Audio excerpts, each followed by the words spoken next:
All right, good afternoon, everybody.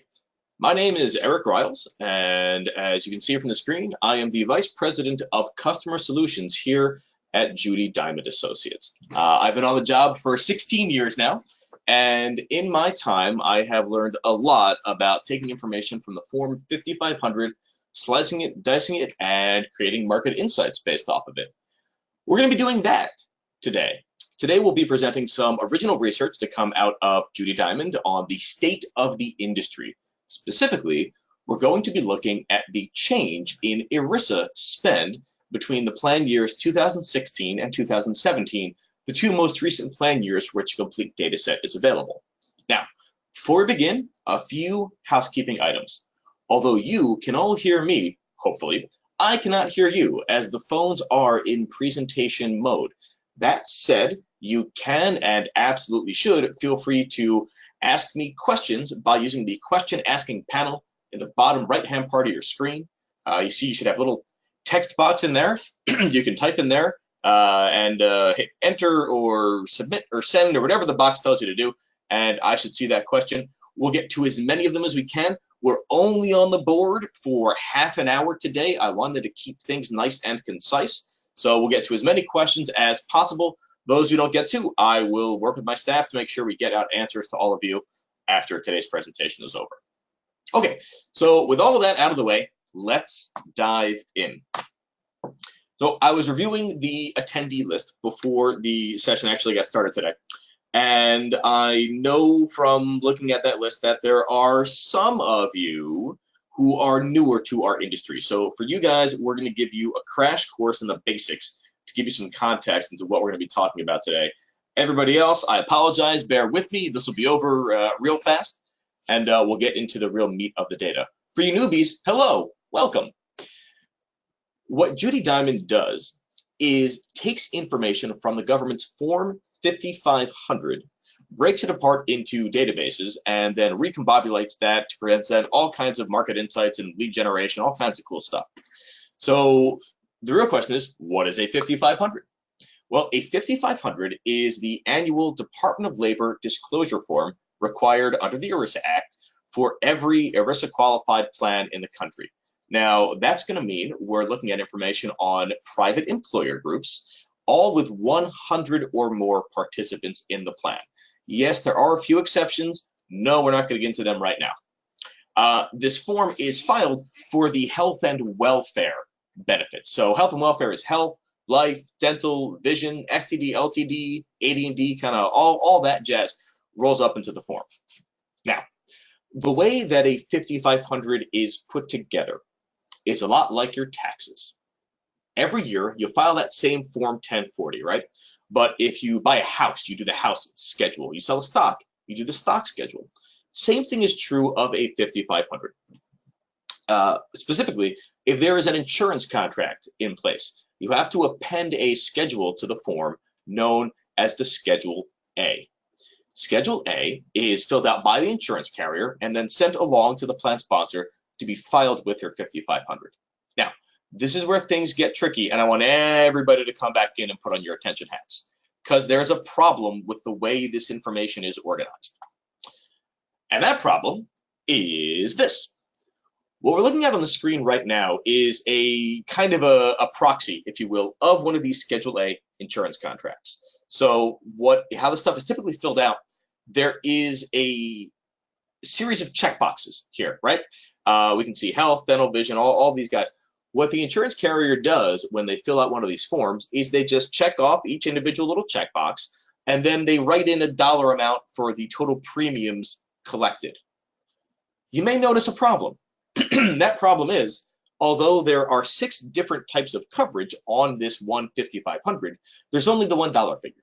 So here we've got health, dental, life, STD, LTD, and AD&D, but only 1.25 million in premiums.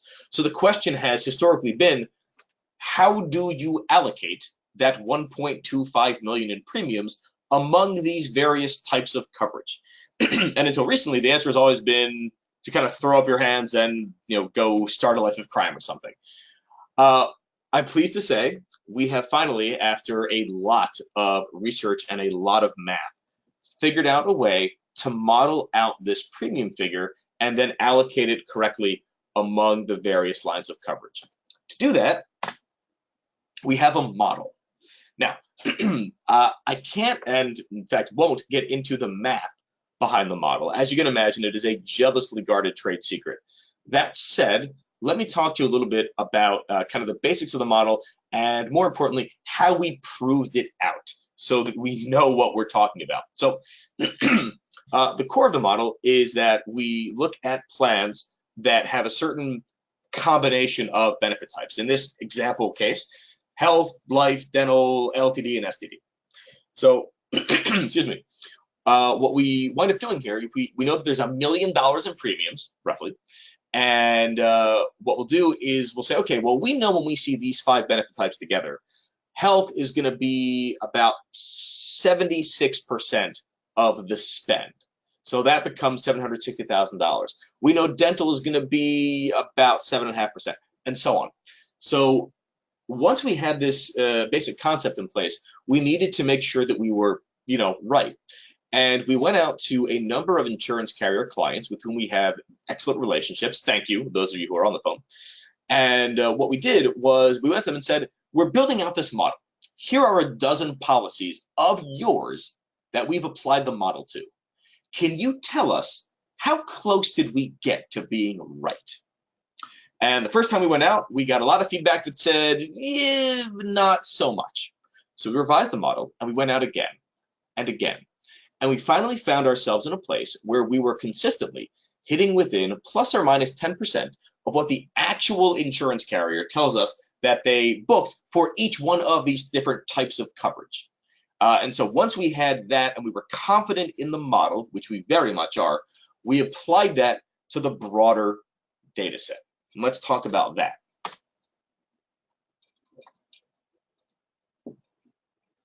So the broader data set. We applied this model and we did some research that went into this presentation. We looked at 41,000 different plan sponsors all across the country in 19 different industrial groupings. Now, the astute among you may be saying, well, wait a minute, Eric, I know that there are more than 41,000 plan sponsors. There's closer to 60,000. Where's the other third of the plan sponsors? Well, they're not in here. And the reason for that is right here in this big box, consistency. It was extremely important in this research to make sure that we were looking at similar companies from year 1 to year 2. The goal was not necessarily to track every single dollar spent on ERISA, because we know that we couldn't do that. Instead, the goal was to look at a fundamentally similar group of plans year over year and see how the costs on those plans, the premiums for those plans did year over year. So I'll give you an example. If there was a company in year 1 that had $50 million in premiums, and then in year 2, they switched from being fully insured to self-funding their health, suddenly those $50 million in premiums go away. And that represents a big problem for this kind of research, because it would suggest that ERISA spend has gone down. And in fact, it hasn't really gone down. It's just moved around from being in premiums, which we can track, to being part of an ASO contract, which, depending, sometimes we can't track. So we wound up with 41,000 plan sponsors that were remarkably consistent from year 1 to year 2. And the years we looked at here, I mentioned earlier, we're looking at 2016 to 2017. This is a little model that will help you understand when new filings come out from the Department of Labor. So here we are in 2019. The first bits of 2018 data are just now coming out. We'll see the first big disclosure in July, the next big disclosure in October. So when we did this research, I don't know, about 2 months ago now, the 2 most recent years where there was a complete set of data were the 2016 and 2017 plan years. And that's what we looked at. Okay, we're 11 minutes in, enough preamble. Let's get into the actual data itself. Here we have ERISA spend by type of coverage.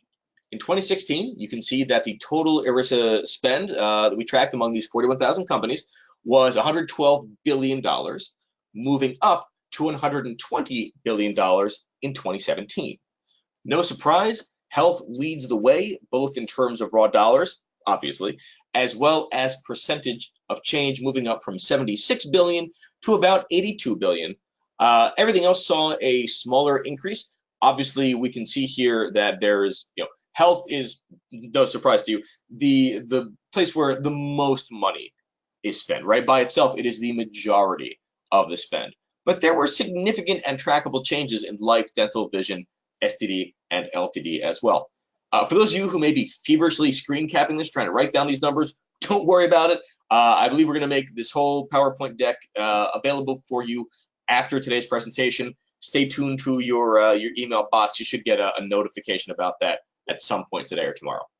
Now, you will notice, if you are paying attention, we've actually got two boxes here on the right where we're looking at the percentage of change year over year, and then there's a box that says, a column that says controlled. So what's that all about?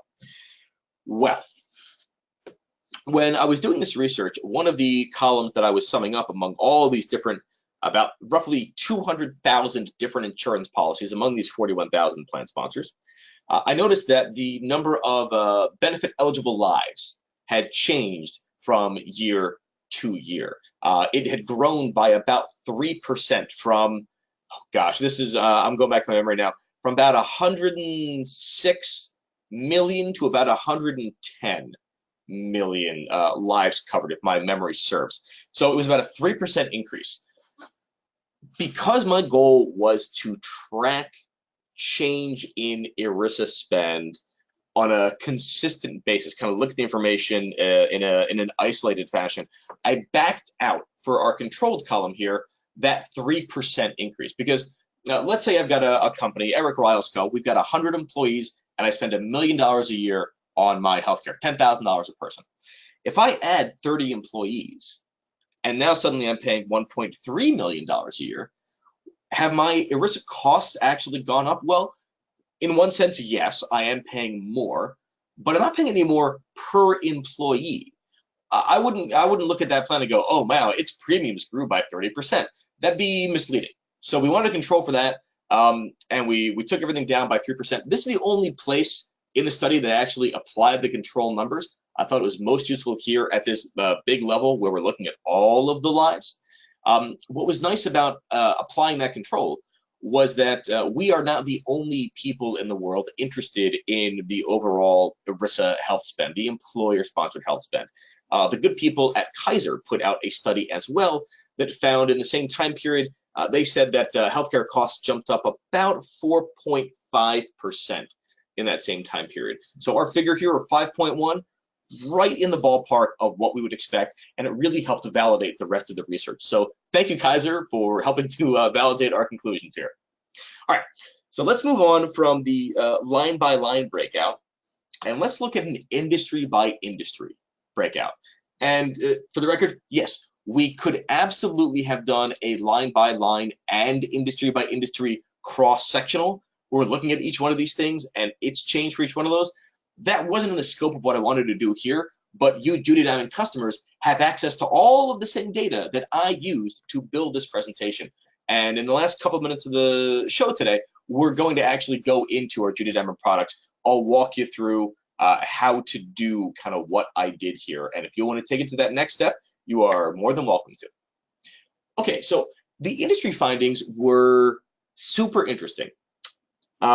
What I found very interesting, and which you'll see here in the colored banding that we have here on this right-hand column, is that there was a lot of statistical clustering of results. So at the very top, we've got admin support and waste management. We can see grew by 13% year over year, which is a huge increase compared to everybody else, right? It's almost half again as much of an increase as the next industry down. So that's an outlier. I did go in and double check all of the plans and policies that made up this figure to make sure that there wasn't some crazy numerical problem with the data. And it turns out that, yeah, there was just a bit of a hiring spree in these areas, and there was just a lot of growth in there in what their premiums were. But I want to leave those guys aside for now and get down to this next section here. We're looking at everything from finance and insurance down through healthcare and social assistance. The reason I colored all these the same kind of mustardy situation you see here is because look at the difference between the top and the bottom. In these 6 different industries, they're all clustered plus or minus 0.5% away from this point in the middle of 8.4. Or to put another way, in this 1% band, we have 6 of our 19 industries. That by itself, okay, it's interesting, but it's not groundbreaking. But then we go down to the next level and we see in half the space, we have another band of 5 companies that are all within 0.5% of each other. Going down from that, we see another 1% band. So this kind of clustering is very interesting. And you can see the plurality of industries in each one of these groupings. Could any 2 industries be more different than agriculture and arts, entertainment, and recreation? Probably not. But the fact that they're both kind of in this same little band, it tells me that costs are going up kind of across the board in a way that is somewhat measurable and somewhat predictable. Okay, so moving down, we're going to get into the first of a series of heat maps. Let me explain what's going on here, and we're going to kind of blaze through these guys and get into the actual Judy Diamond products themselves so you can see how this stuff was generated. So here we have the change in overall ERISA spend. We have a map of a country here on the left. You may recognize it. What we did here was we broke the country apart into 4 different quartiles. A quartile, if you're not familiar with it, is just a way of saying the top 25%, the next 25%, the next 25%, and the bottom 25%. Now, in our case, the top 25% is actually, it's going to be a set of states where there was the largest change in overall ERISA spend. So we can see here this table on the right, starting with Connecticut up at the top, going down to Utah. We've got this blue banded section here. These are the top 5 states that experienced the greatest overall increase in ERISA spending year over year. As I was going through here, I noticed a pattern, and that pattern was a lot of these small states experienced the greatest percentage of change in their plans. It's not so obvious here. You'll see it as we move into the other sections. And so I added the green section here below. You can see California, Texas, New York, Illinois, and Pennsylvania. These 5 are the largest states by benefits eligible population, and they are static on every one of the tables we're going to be looking at. I included them in here as a kind of a benchmark so you can see what's going on in these bigger states, so you don't just see kind of, oh wow, Connecticut 13%, everything must be huge. Well, we can see that when we get a lot of the broader populations in, I would say the average increase is kind of this median value between 10.8% and 6.8%. All right, so that's overall ERISA spend. Let's go into health specifically. Connecticut, again, number 1, no surprise. The healthcare is the portion of the spend that drives the overall growth. You can see about a $400 million increase year over year for Connecticut. Smaller increases as we go down. And you can see Vermont here. This is what I was talking about earlier, where states with a relatively small population can be overly impacted by a relatively small increase in the amount of dollars being spent, but proportionally, it's pretty big. Moving on to life spend, you can really see what we're getting into here. With life spend, again, all these numbers are in millions, by the way. West Virginia, from 24 million to 27 million. Not as interesting, I think, as someone like California, where you can see the 12% increase going from about 1.6 to about 1.8. So we'll kind of move down here from life into dental, into vision, into short-term disability, and long-term disability. Again, if those guys went by for you too fast, don't worry about it. We've got you covered. Just keep your eyes peeled to your inbox. I believe we're going to be getting a link with this presentation at some point in the next little bit. So we're gonna pop into the actual Judy Diamond tools now, where I generated this information out of. You'll see on your screen, for those of you who are actually here attending the webinar, we do have a special discount deal for you. If you are so inclined and impressed by our statistics here and you want to get in there and do your own stuff, if you roll up a new Judy Diamond subscription, call us and we will take 15% off of that subscription for the next 2 weeks. Call, let us know you attended today's webinar, and our staff will take care of you. All right, with that said, let me drag in another window here. So this is our brokers and carriers market share database. The reason that I'm bringing this up is because I want to show you just how important it is to be able to utilize the modeled premiums when you're building out any kind of market share analysis. And if you're not using those model premiums, you're just doing it wrong. So let's go with life. So I'm going to go to plan type as filed, life. All right, I'm going to search. So what's happening here is I just told the computer, I want you to go find every one of these Schedule A's like we were looking at earlier, where the life box has been checked off. And then go grab the premium figure for how much is being spent in that insurance policy. So we can see here we've got $29 billion in spend. But I want you to look at these guys right here. Let me grab my little highlighter. So check out the plan types. Yeah, there's 113,000 life policies in here. But of those 113,000, 7,500 have a health component. 16,000 have a dental component. And so when I'm summing all this stuff together, I'm getting the premiums from health and dental mixed in with my life. And that's all going in to the total premiums figure right here. So let's erase this. Let's go back to our search. And now let's look at when we apply the modeled premium. So I'm going to go here to life, modeled, run my search. So now what I'm telling the computer to do is to go out to the database and look at all of the different Schedule A insurance policies and find me everybody who has life. But instead of bringing back that $1 figure that governs the total premium collected, I'm now looking at just the life component that we've modeled out. And you can see the total premiums go down from the 29 billion we were looking at a moment ago to 12 billion. This represents the best approximation we have of the actual ERISA spend on life in the current data set. So if you were using the other method, which is what you get from other vendors in the space, and even if you're not careful with your own Judy Diamond subscription, you might accidentally go into it that way as well. You would be overstating the amount of life premium out there by 2.5 times, putting it in as 29 billion versus 12 billion. Any kind of market share analysis you're trying to build on the back of that other information is going to be fundamentally flawed from the start. That's why the model in modeled premiums is so very, very important. All right.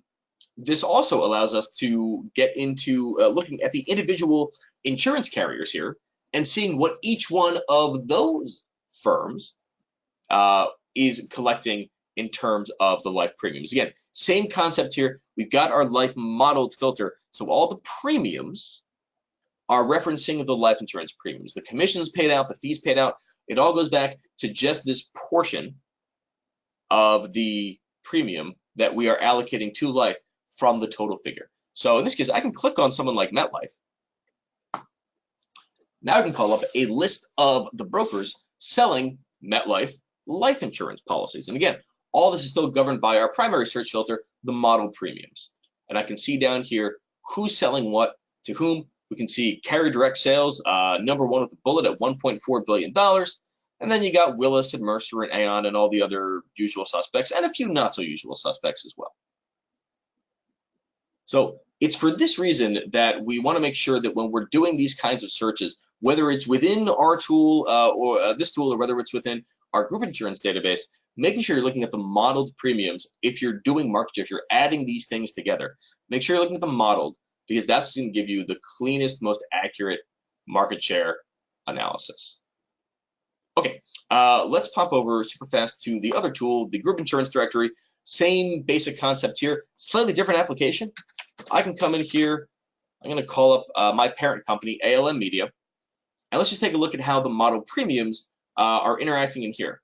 So the model premiums within this tool are not organized and rolled up by the insurance carrier or broker. They're rolled up at the employer group level. And what we're doing is we're looking at all of the various premiums from across all of the Form 5500s filed by each one of these plan sponsors. So I can come here and I can see, okay, across all the forms we have, all the policies we have, how much are we spending on health, on dental, on vision, and so on. Who is it with?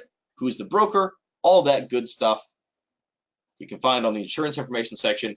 It breaks it down kind of one policy at a time. If we want that, you can see all kinds of cool charts and graphs can get drawn here. And we can factor out health, see how the rest of it flows, call up one of our plans, see the split, and so on.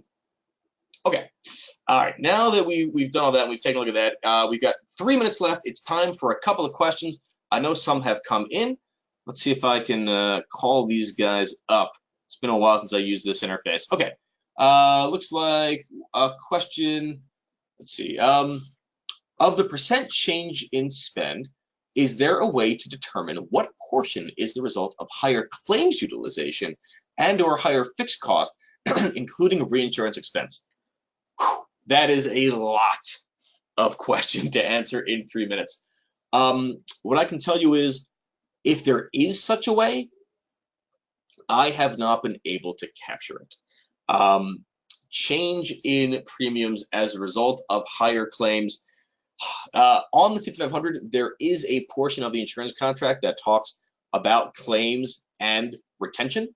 So we can see the difference there year over year. That was not part of how I was studying the data. Depending on your level of access to 5500s, you might, question asker, have access to all of those fields, and then you could put them into a model that you have developed that looks at that. I did not take that into account in my research. It's an excellent question, though, and frankly, one that I hadn't thought to ask.